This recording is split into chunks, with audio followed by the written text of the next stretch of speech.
salaamaaleykum gars yi man la Momar Assane tey maa ñëwaat ci seen nouvelle émission nu muy demee tey nag thématique bi day wax ci employabilité maanaam xëy ndaw yi surtout ñi nga xamante ni ils sont âgés entre 15 et 35 ans tey dañuy am benn invité bu tudd Ousmane Gueye Diop grand bi.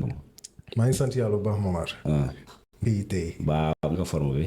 waaw sant alhamdulilah sant bu baax. génn nañ ci ko gi ak jàmm de ah. waaw non instant moom macha allah quoi. waaw alhamdulilah macha allah. donc tey dañoo ñëw si comme ni ñu ko defee des thématiques aujourd'hui c'est lié à l'employabilité parce que gis nañ ni Sénégal tout le temps dañu am benn wax liggéey amul. C'est difficile d'avoir l'accès à l'emploi. tey jii nii mais aussi lan mooy problème bi. xëy moo amul wala ñun ñii ñoo mënul jaar suñu bopp ba am xëy. moo tax tey ñu indi suñu expert bi tey lan nga mën a wax ci loolu noonu. waaw non expert nag moom xaw na rëy quoi ne ni ko am xam-xam. di ko ñëw partager rek. bon effectivement thématique bi nag c'est quelque chose de très important. boo xam ni Sénégal ñoo ngi koy dund depuis ay jamono. et ba léegi sax ñu naan si la gën a exacerbé si on peut dire ça comme ça. Et effectivement on a un réel problème d'employabilité pour plusieurs raisons. Déjà en termes d'offres et de demandes dafa déséquilibré tey jii nii li ñu am ci candidat potentiellement employable moo ëpp fuuf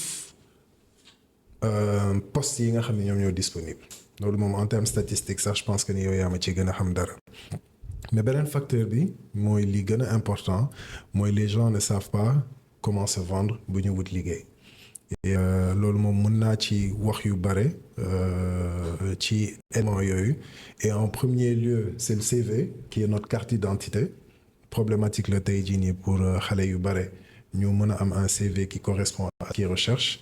Après derrière il y a les autres étapes au-delà du CV boo déposer comment tu déposes comment tu fais les mails comment tu adresses ta candidature au recruteur et phase boobu boo ko dépassé tamit il y a l'aspect de l'entretien nga xam ni tamit c'est ce qui permet de finaliser étapes yooyu nga jaar yëpp. exactement comme tey ni nga ko présenté nii. def nga benn cartographie. suñ ko résumé déjà opportunité emploi bëriwul. ça c'est un facteur. ba pare non seulement bëriwul mais da nga war a am peut-être noo démarqué woo ba recruteur bi par exemple. ñu mën a gis sa profil mën ko apprécier parce que c'est une Sénégal par exemple sur WhatsApp sur les réseaux da ngay poster wala nga réyale benn offre d'emploi mais yow ñu koy réyale rek tu reçois beaucoup de messages. Effectivement. Donc tey jii suñu ko yóbbee à l'échelle de celui qui recrute je pense que c'est 10 fois plus. Ouais. Donc aujourd'hui dañuy ñëw ci benn première. Comment aujourd'hui le candidat bi gis benn offre d'emploi peut-être comptable peut-être community manager peut-être agent commercial nan la mën a defaree CVM ba telle sorte que mën a fit déjà ak offre d'emploi bi ba recruteur bi aussi mën ko présélectionner. Ouais. Bon li nga wax moom c'est totalement vrai tey jii nii moom on va dire si compétition lañ nekk. xam nga bu fekkee ni affaire yi dafa équilibré woon entre offre ak demande sax mën nañ xaw a wax mais àdduna moo tënkuwul ci offre ak demande tolloo. amul fenn. donc le fait que déséquilibre boobu am ça crée une certaine compétition. donc compétition moom boo ci bëggee réussir il y a le facteur chance mais am na facteur boo xam ni yow yaa koy defal sa bopp mooy la qualité. Donc la chance on la provoque sax. On la provoque. Non mais on la provoque en faisant quelque chose de bien. Exactement. xam nga yow da ngay def lu baax chance bi fekk si la. boo toogee xaar chance mën na ñëw mais bi ñu demee ba ni yow li nga proposé baaxul ba à un moment donné la chance elle dalay gedd quoi tu vois. Donc tey CV yi bu ñu ko doon analyser moom on a deux problématiques. La première problématique c'est sur le fond la deuxième c'est sur la forme. Donc tey jii nii sur la forme. ñu ci bare ils ne savent pas comment structurer un CV. Donc ñu ci bëri dans le mënuñu par exemple structurer ni nga koy defee. Exactement. ok ni nga koy trame bi éléments yi nga xam ne moom nga soxla gis ci biir CV bi. parce que recruteur moom comme ni nga ko waxee yow par exemple boo relayer sur WhatsApp tu vas recevoir peut-être 20-30 CV facilement mais recruteur bi il va en recevoir des centaines. mais en tout cas monsieur Diop. waaw. damay dóor benn coup. Est-ce que la première chose. c'est déjà lire l'offre parce que par exemple peut-être muy man di yow muy kii muy seetaan dañuy def offre tu mets un numéro de téléphone, tu mets un mail, mais en commentaire, tu vas quelqu'un dire je suis intéressé. Waouh, voilà, c'est quoi le mail? Est-ce que c'est le problème? Non, en fait, c'est les b.a.-ba. Je veux dire, les gens ont une paresse intellectuelle. Ils font juste pas d'efforts. De les lire. Ouais, ils font juste pas d'efforts. Gars yi, en fait, ils vont tellement être dans l'optique de il faut que ma am liggéey que duñu def attention. Par exemple, da ngay gis ay profils yoo xam ni tu vas avoir un ingénieur en je ne sais quoi qui va vouloir répondre à un métier d'administratif. boo ko laajee mais ban logique la am dala naan non c'est que dama soxla liggéey. Ouais, ça c'est aussi. Logique boobu recruteur du ci jël voilà ñoom seen besoin ni ñuy jiital ba ils ne font pas forcément attention aux détails des offres. Et loolu c'est éliminatoire. Non seulement c'est éliminatoire ba pare day wàcce yow sa niveau tey par exemple boo doon jaay sa bopp yow finalement doo jar lu bare parce que da nga naan yow da nga ñàkk pexe. boo ñàkkee pexe nag njëg bu ñu la jox da ngay jël. Et des fois loolu nag mooy poser problème yu bari quand ils font des négociations de salaire. Parce que seen bopp ni ñu mënul valoriser. C'est très important. Et loolu c'est important yow ki nga doon li nga def xam-xam bi nga am tu dois le valoriser. Mais bu ñu ñëwaatee ci forme CV bi mooy trame bi nga doon wax il y a des éléments yoo xam ni c'est nécessaire. Donc faudrait que tu puisses donner un titre bon loolu avant les CV amuñu ko woon. Par exemple boo jàngee benn domaine nga ñëw nga ni par exemple je suis comptable wala je suis commercial et cetera bu njëkk ba dans les CV d'avant amagul woon mais léegi comme on est sur un monde boo xam ne les gens cherchent à avoir une compétence spécifique bu la neexee nga jox un titre qui correspond à yow sa parcours académique bi nga def. Ok par exemple man benn Omar su ma jàngoon benn je donne un exemple. benn ESP def banque finance. comptabilité. mun naa def Momar Assane. Comptable. Exactement. Ou le financier. Ou le financier. Exactement. Maintenant, si ton domaine est large, tu peux ne pas forcément rentrer dans des termes spécifiques, mais tu utilises juste des mots, il y aura des élargis scope un tout petit peu. Sinon, tu peux ne pas le faire. C'est pas une obligation. C'est juste que ça permet plus facilement de pouvoir catégoriser, surtout fait que yow xam nga ci offre bi ngay répondre. Et dina jàppale waa ji ci tri. Recruteur bi. Recruteur da koy jàppale que mu nekk moom en tant que recruteur wala muy jaar par des outils qui lui permettent d'analyser en l'occurrence les ATS boobu ça vient assez rapidement parce que mot-clé nu ñuy seet bu mot-clé yi correspondre ñoom ñu trier CV bi teg ko de côté. Donc loolu c'est à faire si possible. Après il y a toutes les informations qui concernent la personne donc qui tu es fan nga dëkk localisation tu peux ne pas forcément donner ton adresse exacte mais localisation tu es basé à Dakar à Thiès à Londres à New York def ko. C'est vrai que am na yenn offre d'emploi sax dañ lay wax préférence localisation. Exactement yooyu tu peux mettre ta localisation maintenant par exemple su fekkee da nga bëgg wan nit ki ni yow amoo problème zone géographique yow dans une partie du CV tu peux mettre ouvert à la mobilité. Dans ce cas dina xam ni que kii moom tënkuwul ci benn espace géographique. Donc après tu donnes tes contacts nit ki bu la soxlaa fan la mën a jot. sa adresse email wala sa numéro de téléphone. Récemment dama amoon benn recrutement bu ma lancé woon et si CV yi nga xam ne duñu sélectionné parce que je suis passé par un outil daf ma ko génneel. Da nga am outil muy. waaw dama outil bopp la mais après dinañ ci waxtaan. Et donc du coup trier le CV bi sur la base de son contenu. Et à un moment donné j'ai voulu appeler les personnes qui ont été présélectionnées par outil boobu. Mais ba mu ubbee à ma grande surprise gisuma numéro de téléphone gisuma adresse email. Donc j'ai le nom de la personne j'ai tout son parcours. te doon ko contacter. fu ma koy jotee amul numéro amul adresse email. Ça c'est. Donc du coup yow tu as un bon CV tu es présélectionné mais malheureusement par manque d'inattention wala de sérieux ci li ngay def yow tey jii nit ki mënu la woo. C'est compliqué. À quel moment le kenn di seetloo ne éléments yi manqué na ba wax ko dako léegi yow xool kooku ñaata demande d'emploi xëy na peut-être le postuler dina ni man mosuñu ma contacter. Mais comment on va faire que Sénégal amul liggéey alors que peut-être il a le potentiel. Comment on va le faire mais benn erreur d'inattention comme ngay wax nii rek moo tax. C'est pas possible parce que au moment bi ngay jotee adresse email bi yow tu n'ouvres pas forcément le CV da nga koy classer. Donc une fois que tu le classes pour retrouver retracer votre email bi travail boobu recruteur bu ko naree def dafa naan je vais pas perdre mon temps. Parce que sur un CV mën naa ko teg de côté et je vais aller chercher sur le reste à moins que le contenu en vaille vraiment la peine mu jalal la effort nga dem lijjantiwaat ko. mais loolu c'est une chance sur 1000 que mu am.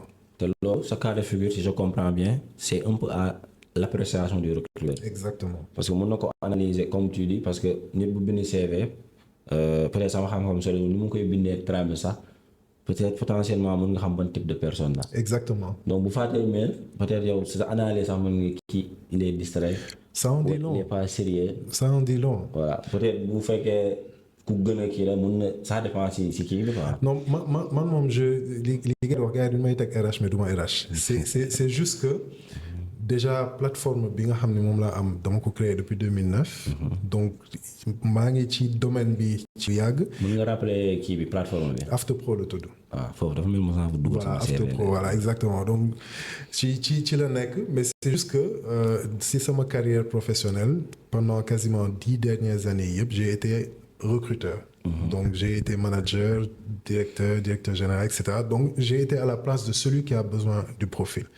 Donc en analysant ou en regardant certains CV, directement mën naa xaw a njort kii ban façon nit la. lan la ma mën a apporter wala ci yan base laa ko nar a recadrer parce que am na yu mu manqué. Et généralement li may perception bi am ci CV bi lu ci ëpp. À 75%, parce que je ne vais pas dire quand même je suis infaillible sur le domaine, on reste des humains, mais à 75%, des reflètes aussi entretien. Donc, kooku étape présélection bi boo gisee c'est bien avant muy ñëw sax. di nga xam que mu nekk un CV très bien écrit que mu nekk un CV très mal écrit. Parfois les CV très bien écrits en disent long. Donc yow CV bi déjà ak CV boobu am nga communication ak le candidat. Lecture la. Donc c'est très important. Lecture la. mu ci forme bi c'est très important. Exactement. Et donc après boo demee ci étape présentation bi yow sa bopp ce qu'on recommande actuellement c'est de faire une petite présentation de soi. mais bu ndaw. ok paragraphe bu tuuti. genre si on est des juniors vraiment en 3-4 lignes maximum. tu présentes qui tu es formation bi nga def ak vision bi nga am ci sa bopp ak ce que tu peux apporter aux entreprises. ok. dafa ko dara mais sa volonté sa abnégation bëgg nga ko mettre au service d'une entreprise. montre aux gens ta motivation d'emploi mais lu ndaw soxlawul commentaire bu bare mais vraiment quelque chose de concis et ça aide parce que effort yooyu ngay def yëpp encore une fois ça parle. ok. ça parle recruteur bi dana kii def na effort def une petite présentation et cetera et donc yow loolu sax après à un moment donné mën nga ko évaluer par rapport ak reste CV bi. donc bu defee son nom et le titre. bon bienvenue c'est lu baax la mais boo ko deful c'est pas un annulatif. mu ñëw mu présenté wu. et aussi mu fàtte parce que si je me comprends il y a des mentions obligatoires. oublier son adresse ou son numéro de téléphone dans une candidature. waaw. loolu moom amul fi ñu la jotee. waaw c'est malheureux donc ñu bàyyi xel ci mention yooyu. et une petite présentation de 2-3 lignes. waaw parce que nit ku ne xam nga peut-être sa bopp. donc yow mën nga ne man peut-être je suis quelqu'un de proactif. genre humain noonu quoi. genre humain noonu. de la raison pour laquelle sax c'est que les choses ont un peu changé et évolué aujourd'hui parce que boo xoolee ci offre yu bari léegi c'est très rare ñu laaj la lettre de motivation. am na ñu koy def ba léegi mais c'est très rare léegi fan nga koy rattraper yow c'est sur ton CV et sur le mail que tu écris. fa ngay dugal yow sa motivation. ok parce que lettre de motivation yi même yenn candidats yi dañ ciy casse. parce que façon la plupart du temps c'est générique.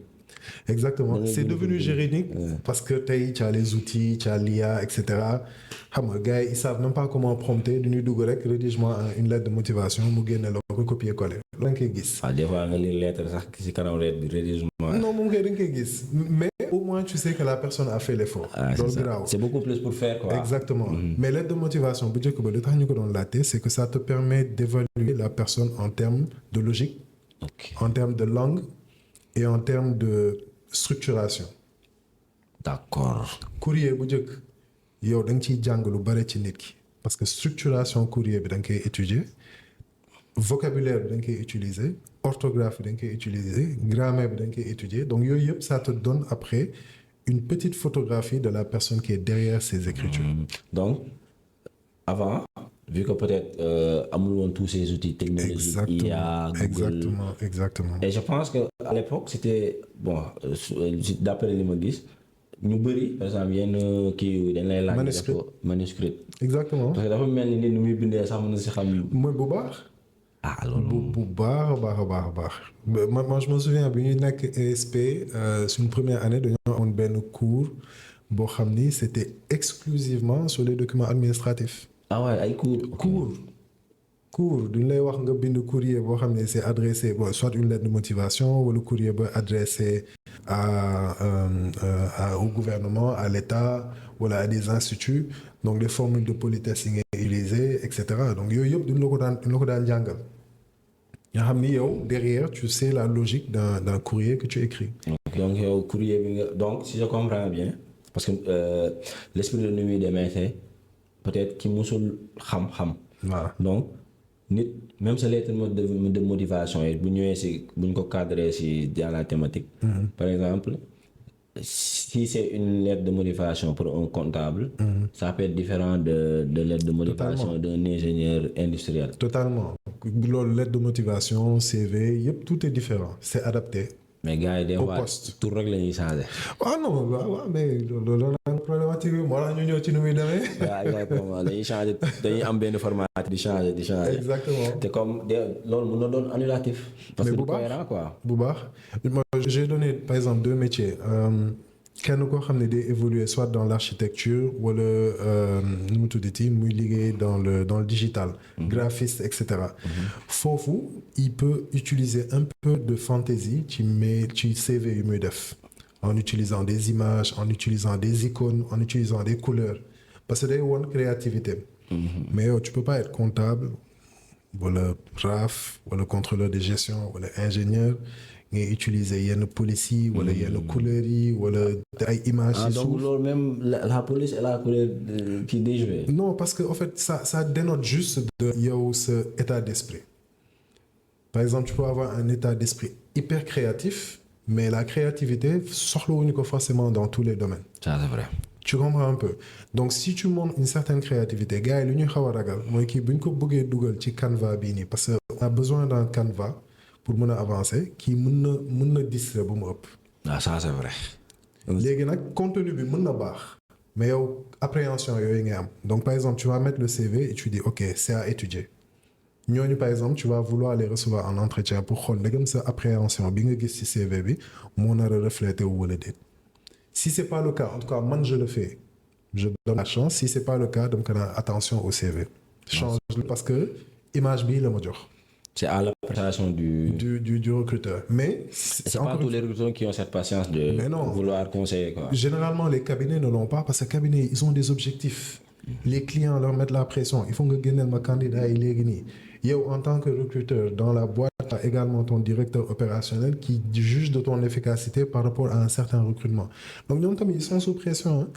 Des fois bon il m'arrive de discuter avec gars yi ñu nekk un petit collectif ñoo xam ne ils travaillent dans le domaine et tu as les gens qui posent des questions mais ils leur tirent à des rouges quoi mais ils ne comprennent pas derrière tamit gars yi li ñuy dund. c'est vrai donc ñoo la war a faciliter la tâche. exactement à ces cabinets là ou à ces RH là ou à ces recruteurs exactement. là en présentant des documents ou un CV boo xam ni.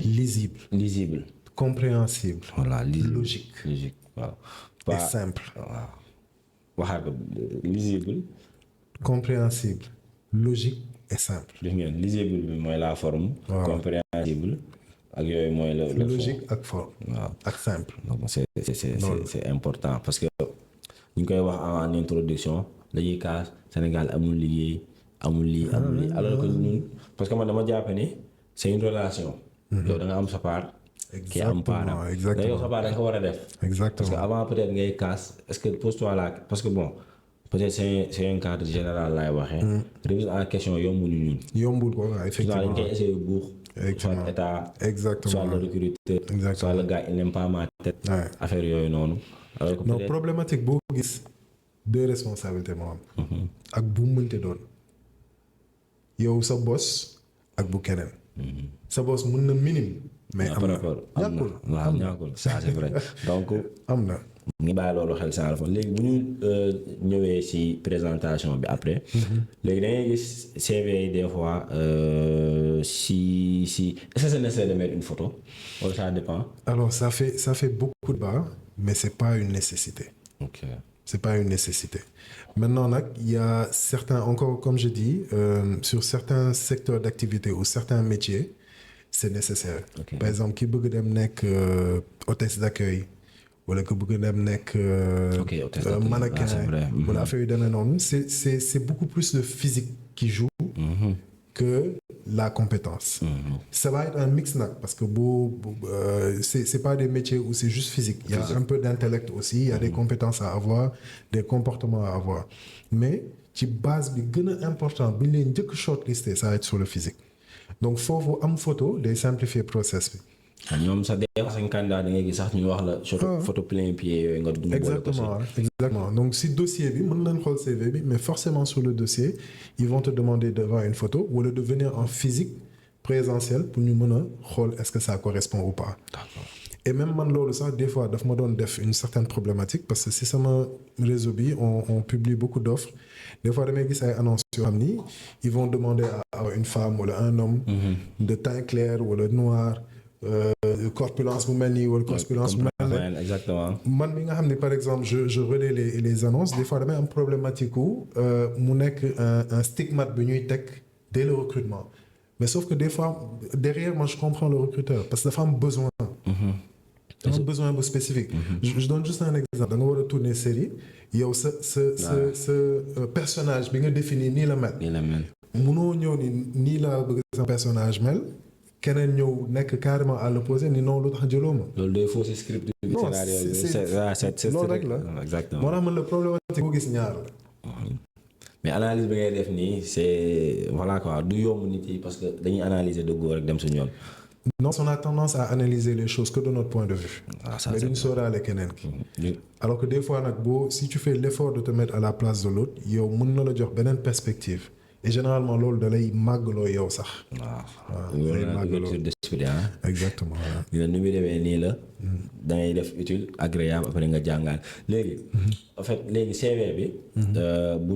bu ñu kiiwee parce que des fois da ngay gis dañuy def après la présentation. dund yi ngay def ban mooy ñëw dañuy ñëw ci diplôme yi. alors ça dépend par exemple. bu fekkee ni c'est un junior soog a génn ci université doog am ay diplôme am wala mu nekk dans le process ba léegi boobu moom il faudrait qu'il mette ses diplômes juste avant. ok mu def ay diplôme waaw ay formation académique am mooy. waaw junior mooy. soog a jugee université. waaw wala école de formation. exactement waaw. kon nga nekk plus 1 2 ba 5 boo musul am liggéey junior. waaw dégg ngeen les juniors parce que li nga wax ni c'est important. am na ñoo xam ne dañuy yaakaar ne am nañ master rek c'est pas des juniors. non c'est des juniors. donc junior c'est lié à l'expérience. Merci beaucoup c'est l'expérience même 5 ans ça junior. important. waaw même 5 ans junior moi je reçois des CV yoo xam ne au bout de 5 ans 7 ans ils se disent experts. man j'ai 18 ans d'expérience je ne suis pas expert. waaw dégg nga sax da nga koo teel a préciser. donc je ne suis pas expert. je ne me définis pas comme un expert. donte nag l'expertise est définie parce que un expert il se définit quand on a fait minimum 10 ans. sur un même secteur. ok pas nga dem fii. dajale 10 ans tu càpp ñëw ni 10 ans loolu moom amul moom. ok donc nga am expérience fi 1 2 maanaam le domaine RH. exactement nga def ci 10 ans. 10 ans mat sëkk. donc c'est ça junior da nga koy préciser parce que. en fait tu peux être de bonne foi mais. c'est pas tout le temps nga am recruteur RH buy poser toutes ces questions ils n'ont pas le temps. amuñu jot. Aujourd'hui quand tu dis que tu es expert. il se rend compte que tu n'es pas expert. il peut l'interpréter d'une façon ngeen baal ma il dit pas la vérité. mais dëgg la loolu lay wax. amul baal ma de loolooy réalité. voilà il dit pas la vérité donc recruter quelqu'un peut-être qui dit pas la vérité dans ton entreprise man duma ko def. non c'est ça ko def. c'est ça donc ñu bàyyi xel yooyu noonu di bind wala parce que man jàpp naa ni réseau yi c'est un très bon. tey jii boo bindee c'est quoi un junior bu ñu complexe wala nga laaj benn nit dina la expliquer comme nii ne la lii mooy junior comme ça yow nga adapté sa profil maximiser say chances pour ñu jël la. exactement donc ma répété ko junior nekkul ko am plus 5 master wala dara c'est lié à l'expérience. voilà. donc bu fekkee da ngaa soog a jugee école booy defar sa CV première chose diplôme. exactement loolu mooy vraiment ki nga xam ni musul liggéey musul am stage. kooku moom diplôme am lay jël.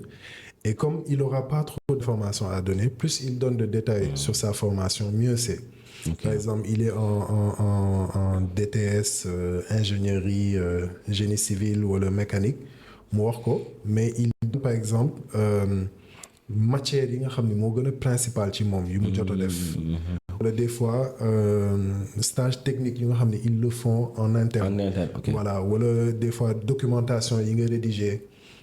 mën na nekk ay business plan wala ay études de cas affaire yu demee noonu donc yow tu reprends ces éléments là pour dire que tu as travaillé sur tel domaine comme ça derrière moom ce que ça montre c'est que au-delà de la compétence ou de la connaissance bi nga jël foofu peut-être am nga ay travaux techniques wala théoriques yoo xam ne jot nga ko def. mémoire yi c'est le bokk. mémoire yi c'est le bokk. ok. mémoire c'est le bokk tu mets ton mémoire tu as rédigé sur tel su fekkee ni soutenir nga am mention tu peux le mettre. Parce que ça ne donne qu'une certaine crédibilité à ce que tu as fait.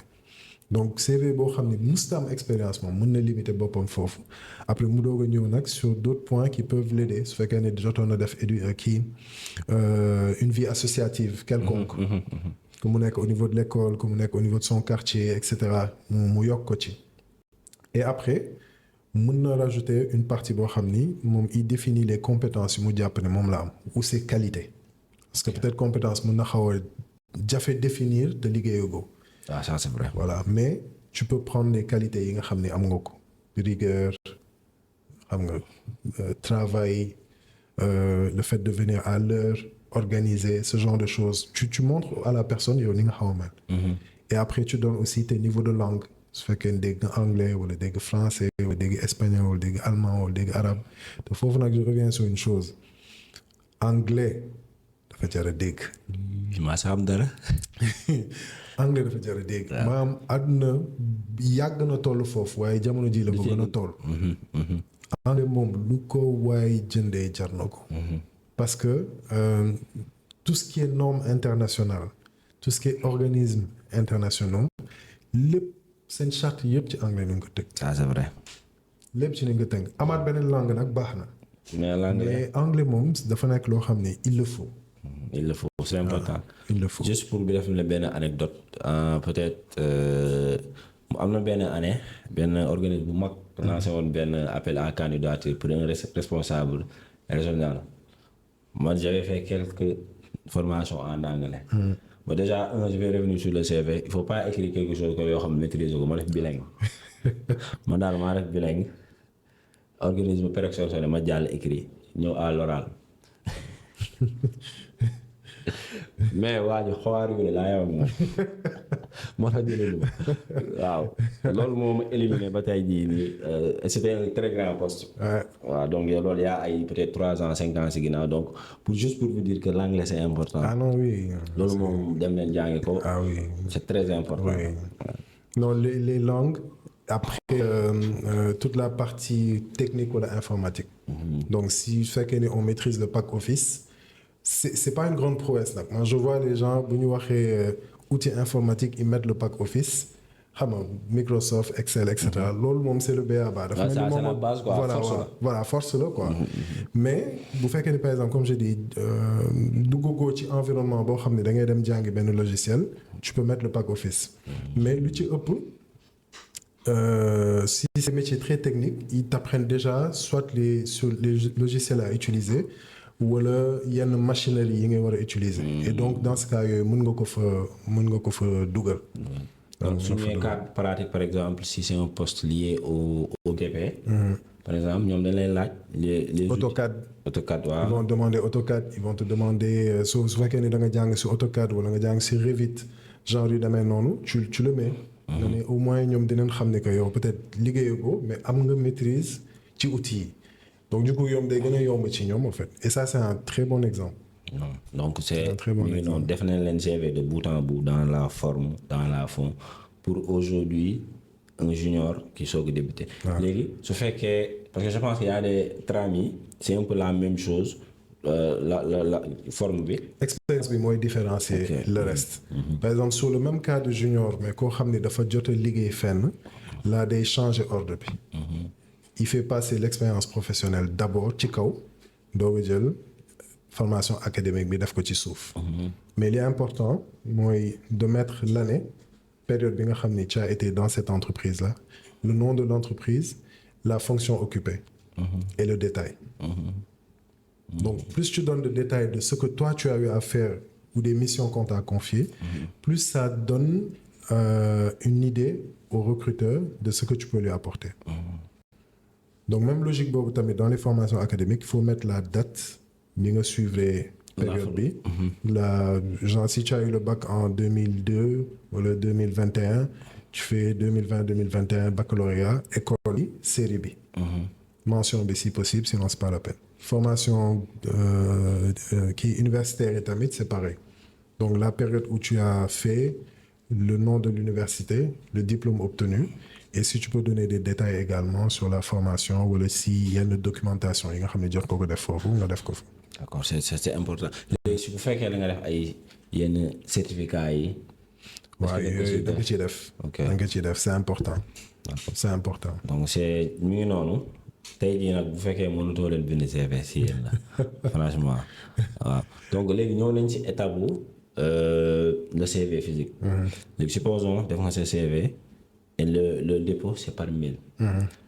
Comment rédiger un mail professionnel pour envoyer son CV. waaw mail moom c'est le plus important parce que bu njëkk ba da nga daan imprimer sa CV imprimer sa lettre de motivation dugal ci enveloppe craft xam nga bind ci ginnaaw fi nga adressé et cetera soo nga dem def dépôt physique wala nga dem yóbbu ko poste boo paree da ngay wut timbre tout ça a changé avec le mail. Mais mail tamit dafa am structuration. Donc structuration bi premier bi mooy l'adresse à qui tu envoies. ki ngay yónnee. donc si c'est momarhassane@gmail.com. voilà boobu ngay bind et tu l'écris textuellement pour éviter def ay erreurs parce que des fois da ngay gis ñoo xam ni au moment de taper ils font une erreur sur l'adresse et ils se disent oui musuma am réponse fekk ñoo yaa juum. wala ñuy copier ni ñu ko copier baaxul ñu taper coller affaire def erreur. te si ordinateur bi va pas dire nga juum ni nga ko dugalee noonu la koy yóbbee après nag yow mën na la yónnee message d'erreur mais nga bañ ko gis parce que peut-être dem na say spam. wala comprendre lu tax. donc faut bien mettre l'adresse à qui on envoie te boo xoolee si mailing il y a plusieurs champs. Donc premier champ bi mooy 2 yow mi di yónnee. ok et loolu c'est systématique boo ubbee Gmail def un nouveau mail yow sa adresse lay def ci kaw mooy 2. mais yow mii sa adresse yow mii di yónnee mooy nekk ci kaw. boobu tu peux même pas modifier à moins que nga paramétrer plusieurs adresses mail. Voilà nga sélectionne. Après il y a à qui tu envoies. foofu nag ngay def adresse principale.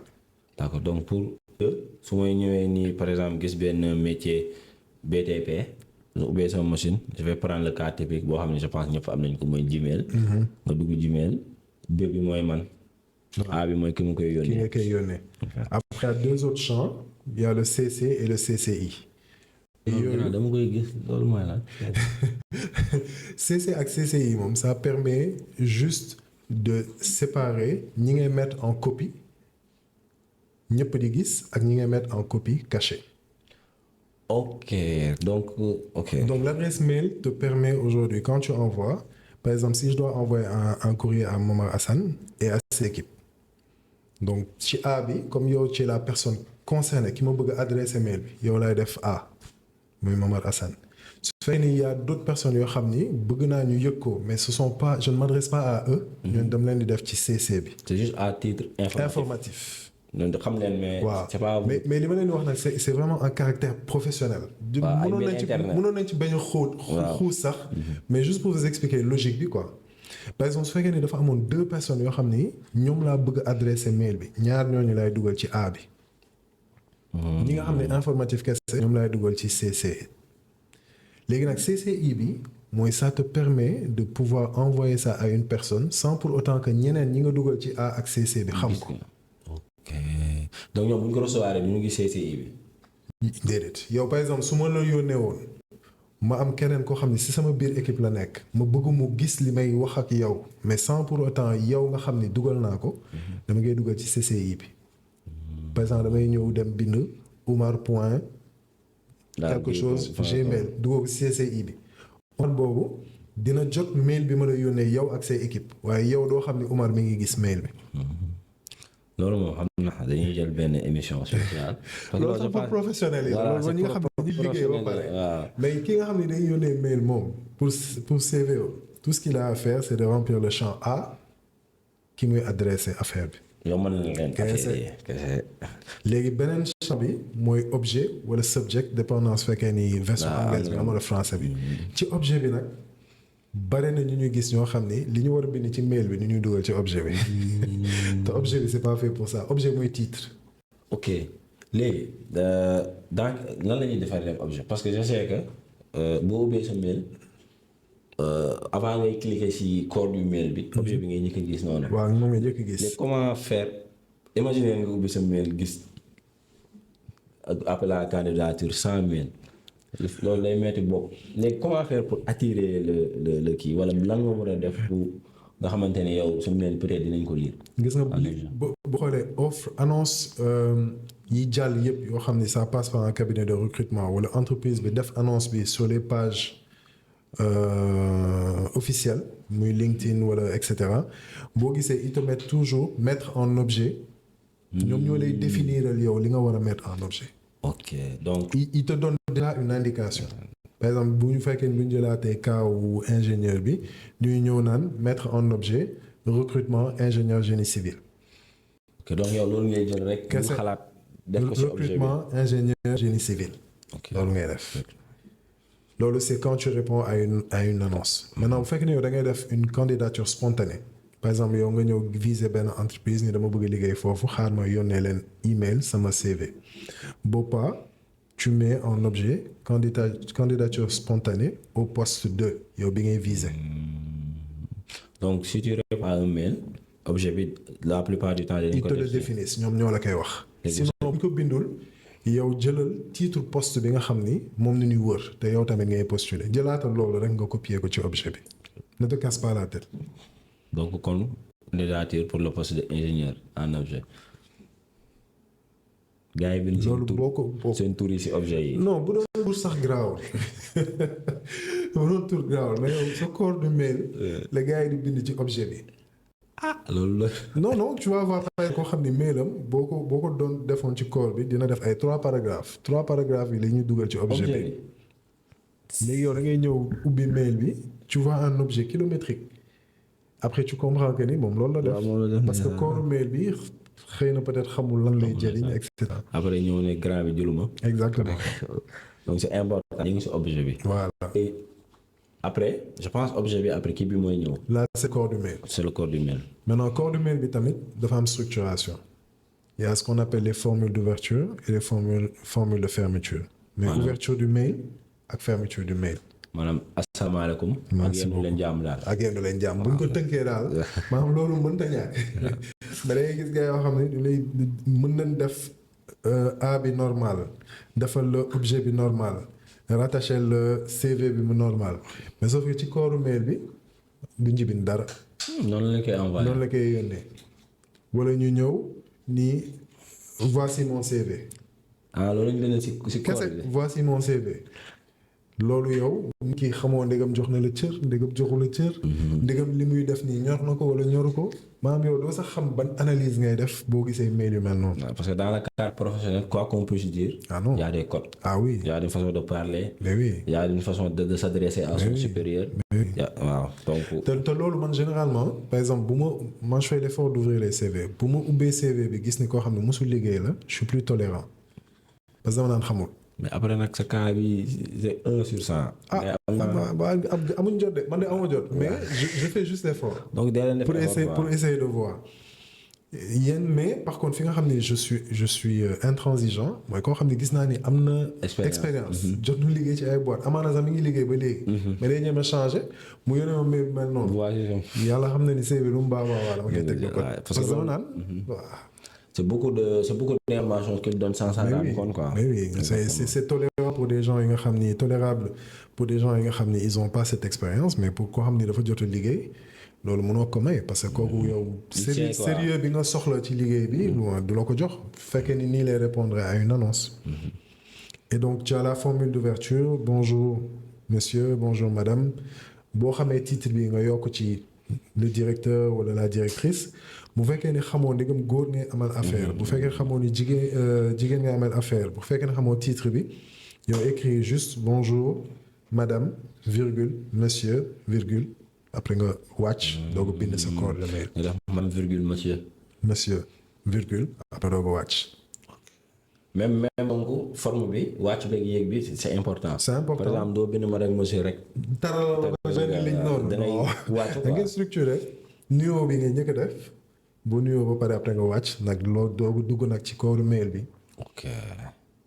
Je viens à cette présente vous adresser ce mail ou je vous écris ce mail pour répondre à l'annonce du recrutement du poste de ingénieur génie civil que vous avez publié sur telle plateforme ou que j'ai vu sur telle plateforme. waaw loolu saa ko yow intéressé wu nga si. Exactement def nga recherche xam nga fan nga ko jëlee wax nga nit ki fan nga ko jëlee fan la ko gisee et donc tu annonces. Après boo annoncé ba pare nag nga doog a ñëw yow si sa motivation. J'ai fait telles études maa ngi jóge fii et cetera nga doog a ñëw foofu loolu tamit quelque chose de succinct soxlawul ngay def littérature. li ngay wax nii sax day répondre ci question bi ma la posé woon ci li nga doon wax ci lettre de motivation. Exactement donc code yu mel bi rek. mën na nekk motivation parce que ñu ci bare bon man j'en vois toujours mais très peu maintenant demandent la lettre de motivation. mais yow li ngay bind ci mail bi moo nar a def différence bi par rapport ak la multitude de CV qu'ils reçoivent. donc mi ngi noonu maximiser ses chances. Voilà donc plus c'est bien organisé plus c'est bien écrit mieux ça augmente les chances. D'accord. Donc gis ngeen en fait li muy wax leen lay résumé nga jël sa temps déjà nga lire offre bi. parce que dañoo sonn. nga réglé nga la je suis intéressé. C'est pas parce que tu as écrit que je suis intéressé. que dina la tontu. waaw du la tontu donc nga jël sa temps nga lire offre bi étape yi ñu wax léegi yëpp CV bi la forme le fond affaire yooyu noonu. en fait amoon naa benn question man nag damay xool rek question yi ñëw. CV couleur yi nag yu flash yi. alors dara nekk aussi su fekkee ni tu es mesuré. ok mu bañ a doon arc-en-ciel quoi. ah oui non loolu moom wax dëgg yàlla moom day metti bët. te après faut juste sóoraale benn affaire des fois il peut arriver que boo demee ba def sa présélection yu demee noonu ba nga shortlisté à la dernière limite mën nga am kenn koo xam ni benn boîte ils ont besoin de faire une réunion. donc par exemple mën nañ imprimer papier bi. ok donc s'ils doivent imprimer par exemple en noir et blanc fekk yow tu as utilisé des couleurs vives. impression bi du génn bu baax. waaw ba pare ay couleur. voilà da ngeen yàq seen cartouche yi. exactement donc du coup éléments yooyu yëpp jar na sóor à jëlaale quoi faut utiliser des couleurs neutres. waaw des couleurs neutres pas trop flashy. maintenant nag dépendant waa noir sax peut-être mën na xaw a gën a kii mais un noir beaucoup plus pas trop sombre. du bleu du gris. yooyu mooy gën a jàll maintenant nag par exemple il y a certains secteurs yoo xam ni la couleur peut définir réellement volonté bi nga am wala amour bi nga am ci secteur bi par exemple quand je prends tout ce qui est nu mu tuddati écologie affaire yu demee noonu tu utilises le vert xam nga wala énergie nga utiliser un peu le bleu c'est un peu des clins d'œil que tu fais à un recruteur averti. Ah, c'est vrai. Mais il ne faut pas en abuser. Wow. Il y a aussi, si toi-même tu n'es pas averti, ne prends pas le risque. Parce que yow tamit foog nga xaw xam code couleur yi mandarga plus ou moins yenn secteurs yi bu dee xam nga ko ci quelqu'un d'averti tu peux jouer plus ou moins là-dessus sans abuser et en espérant aussi que le recruteur bi nekk en face moom il soit averti. Très important. Voilà, donc couleur neutre. sobriété et cetera maintenant nag su dee graphiste nga xam nga. tu travailles dans ces choses là plus tu montes ta créativité mieux c'est. c'est important dafa mel ni CV tey jii da ngay wax ak sa recruteur sans être présent physiquement. exactement donc c'est très important c'est le premier filtre. waaw c'est le premier filtre mi ngi noonu. c'est le premier filtre. wan nañ leen nu muy demee CV bi ba si corps du mail bi. léegi en fait dañuy ñëw si cas pratique yi. si sa expérience li ngay jot yoo nga xamante ne ce sont des da nga koy jot tout le temps da nga koy jot ce sont des choses vraiment à éviter. nga xamante ni comme yi nga wax des mails sans corps des mails avec des objets kilométriques affaire yooyu. yan de manière pratique yan candidature yoo xam ne yow ce sont des choses que les jeunes font parce que ñun cible jeune bi moo gën a tax ñuy wax. parce que ku xam comme li nga ko waxee. kooku jarul ñu koy kii mais nga xam ne ñoom dañ koy def. mais xamuñu. ce sont des choses yoo xamante ne c'est annulatif recruteur la si sa chance yi doo am chance peut-être pour ñu. miracle mooy tax ñu woo la. Ouais. Par exemple une des erreurs les plus fréquentes mooy comme je dirais gars yi ils postulent sans trop réfléchir.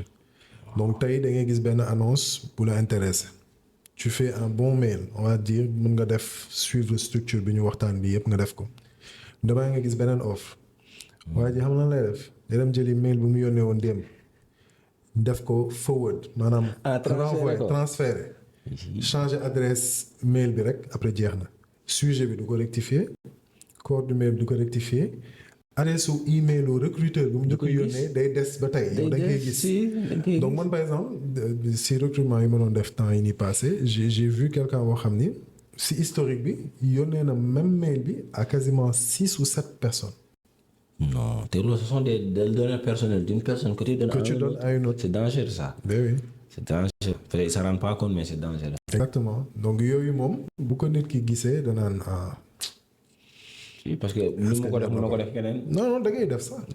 da ngay def. c'est dangereux ça. waaw te man fi may attirer attention gars yi rek mooy dañoo toll jamono boo xam ni waratuñu am excuse ni xamuma. waaw ça c'est vrai. parce que tout est accessible. connexion rek bu baax. yow li ñuy def nii rek. waaw bu xasee ba jàll rek c'est accessible. c'est accessible. donc effort dem xooli information bi moom moo am solo je donne un exemple concret boo xam ni un jeune bi ma doon discuter. mu ne ma même problématique bi damay yónnee aw ma réponse sax moom loolu ma wax j'ai même pas de retour benn yoon laa ma sam retour mais fa la yem ma ne ko léegi yónnee ma yow capture d'écran de ton CV de comment tu rédiges tes mails et du retour que tu as bi ma ko yónnee ma xool ko ma ne sama waa ji kenn du la mës a woo. mu ne ma déedéet kay ma ne ko kenn du la mës a woo parce que li ngay def nii. yow ban kii image ngay jox ki lay bëgg a recruter mun ma si wax nga dëgg parce que xoolee wu ma ko woon noonu ma ne ko si on a discuté changer lii defal nii bindee ko nii léegi ma ne ko demal sur YouTube t'appelles tuto comment rédiger un mail. ok tuto. loolu rek laa wax tey jii nii sa vidéo bi tuto la nar a doon. defal tuto comment rédiger un mail ñoom dina la woon. étape yëpp après nga rédiger ko nii donc on a fait des va-et-vient mu changer méthode de kiiwu mailam changer waat CV am réadapté ko temps yi ni passé na woon ni ma am na entretien. comme ça que kooku. non day dox. malgré le fait que on est sous pression en termes de demande comparativement à l'offre mais les offres elles sont là malgré tout. elles sont là des fois sax nga gis. bon des fois nga discuter ak nit mu ne la man def naa offre mais du ma gis loolu dafay am. parce que ñàkk gis sax c'est que ils sont pas forcément sur les plateformes yi information yi di jàll. te même buñ ci nekkee ils ne savent pas comment utiliser les plateformes. gars yi nag ils sont très bons damay sànni xeer nag quoi mais ils sont très bons sur utiliser TikTok sur utiliser Twitter Instagram xam nga sur des choses très ludiques. Mais il y a la possibilité d'avoir des informations yu ñuy jëriñ que ce soit sur nos carrières wala sur nos business. par exemple ban plateforme ngay suggérer pour ce type de. écoute sur LinkedIn parce que tey jii nii LinkedIn est devenu un incontournable en termes d'emploi. man je n'invente pas la roue hein opportunité yu bari yi may partager c'est sur LinkedIn. mais pour lan man may jot information yi c'est que je suis les bonnes pages. et à force d'interagir ak ñoom damay dem ba nga xam ni samay feed man ay contenu yu am solo rek. ça c'est vrai affaire algo la. exactement algorithme bi feed yu am solo rek la may jox et donc man tamit j'interagis sur la plateforme et donc ça me permet d'avoir ça au-delà de mes relations physiques et personnelles yi nga xam ni je les ai avec d'autres chefs d'entreprise wala d'autres cabinets de recrutement. yoo xam ni bon yàgg nañ gis plateforme bi xam ko nga xam ne avant je le faisais juste par passion mais pour rien d'autre et donc ça permet de pouvoir partager les infos mais info yaa ngi fi même des fois yow dama lay gis sur Twitter tu partages des informations mais aussi journaux yi nga ko dem jëlee. journaux yi da laa photo ko. waaw jeex na. te journal 100 francs lay jar. mais waaw mi ngi noonu donc c'est pas compliqué faut juste savoir comment chercher l'information. Et loolu nag ça demande juste un tout petit peu d'effort y a rien de diable. C'est vrai que li ngay wax juste peut-être je vais rebondir dans le même sens. ñun peut-être on est une génération boo xamante ni am nañ chance mais dafa mel ni outils yi nu ñu plus muy yomb. plus duñ ko parce que dafa mel ni loolu c'est si nit la nit lu ko jafe rek lay sonn. non Olof Ndiaye nee na for bu yombee. dëgg jafe ñun mun nañ jël IA am na. lépp am na pour boo jëlee boo mënul sax bind boo vocalé Siri ne ko Siri je veux les votes of Sénégal mu bindal la ko. non dëgg la mais dafa mel ni plus loolu di yomb plus tey jii nii nga ñuy tayal. Monsieur Diop lu mu nekk di def nii il le fait sur les réseaux après dinañ leen bindal cette plateforme yoo xam ne yéen ngeen ko mën a contacter ce qu'il fait là dans beaucoup de pays c'est arrivé parce que c'est du coaching.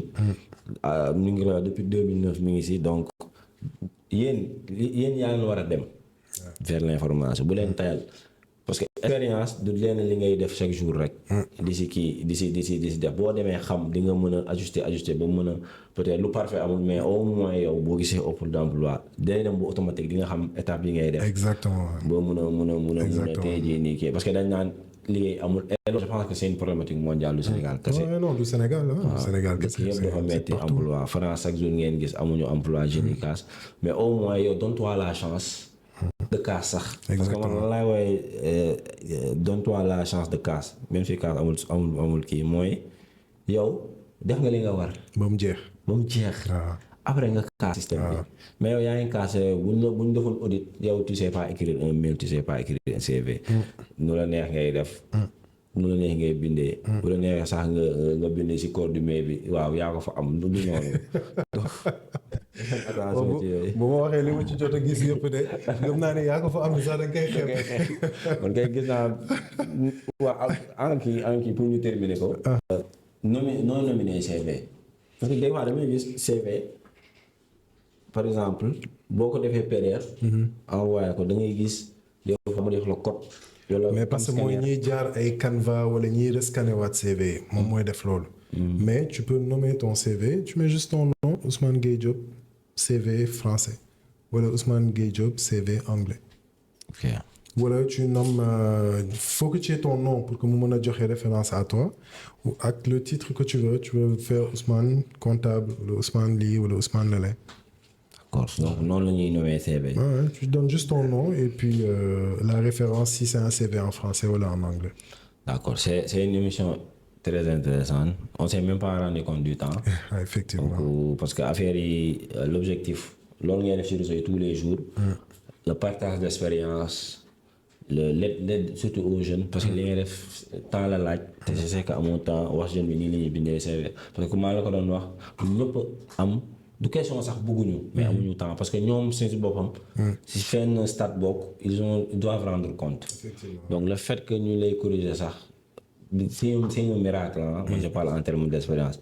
du lu force bu ñu la ko defalee rek yow jàpp nga tu es un privilégié donc bu leen ko xeeb. léegi monsieur Diop mot de la fin ay conseil à toute cette jeunesse là. waaw non conseil bi moom c'est góorgóorlu rek. parce que nit ku nekk moom am nga jaar quoi man jotoon naa jaar foofu.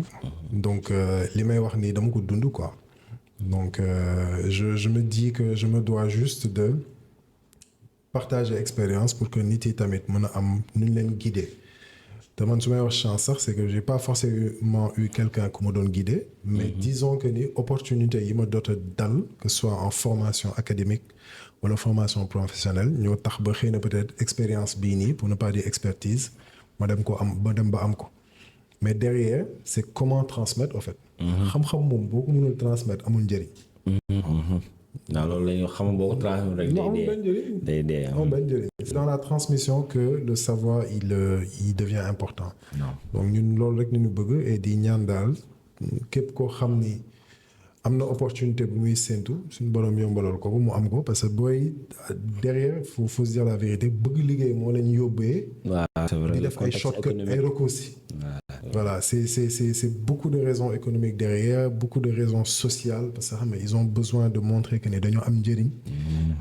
mais man dama naan lépp ak temps rek. mais tamit na fekk nga def lépp mu baax. waaw mu war ba pare donc c'est important donc dina leen bind réseau yi réseau monsieur Diop mun nañu ko contacter il est très disponible donc ñu ngi remercier tey jii nii yéen téléspectateurs yi ak l'équipe qui est derrière ñu ngi shout out Fabi franchement jàpp na si tramu ak synopsis su projet bi nii ak émission bi donc ni lay demee ñu muy demee bind leen li ngeen bëgg thématique bu ñu traité en commentaire chaque mois ñu defal leen benn donc suivez-nous sur nos réseaux dina leen ko bindal aussi en description comme ça ngeen kii jaajëf te